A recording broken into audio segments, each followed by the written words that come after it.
Welcome back to today's morning report on Wednesday the 1st of July with me, Rich Perry, market analyst at Tantech Markets. Moving on to Euro dollar now, and we've had a dark cloud cover which basically just unwinds that that sort of bullish candle that we had on Monday. So net zero sum game is sum gain is nothing really. So I think now we're looking out towards today's trading to really give us direction. And at the moment, as the Europeans have come in, it's started to fall away on the euro.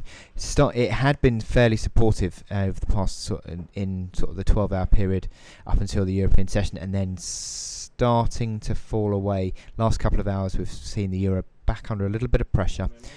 That's turning these momentum indicators slightly more corrective again, having been sort of fairly neutralised. You're starting to see the downside pressure growing.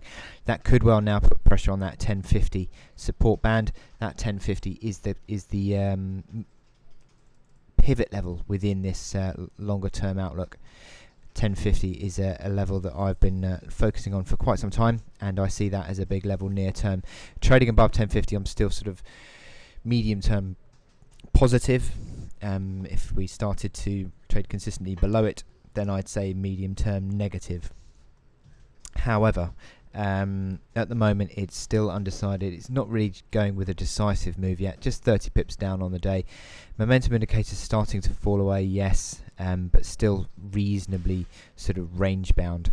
And I think only if you did see sort of a close below that 1050 would you get especially sort of worked up about a further correction. But at the moment, obviously this near-term outlook is becoming a little bit corrective. Interesting that we're now seeing, if I zoom in here, we're now seeing that old support around 1150, old support becoming the new resistance, in the last 12 hours or so, becoming the new resistance. So that is a level to watch out for today at 1150.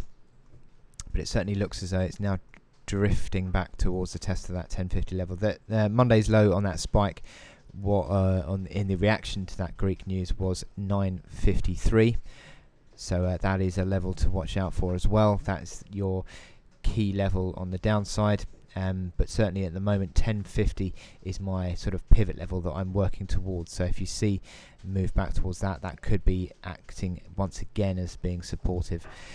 But at the moment, as I said, the near-term outlook is just taken a turn for the worst in the last couple of hours as the European session has started going. So maybe looking to sort of sell any near-term bounce into in towards that resistance, maybe around 1150 would be a chance to sell. So I wish you good luck in your trading on the euro today, and I wish you good luck.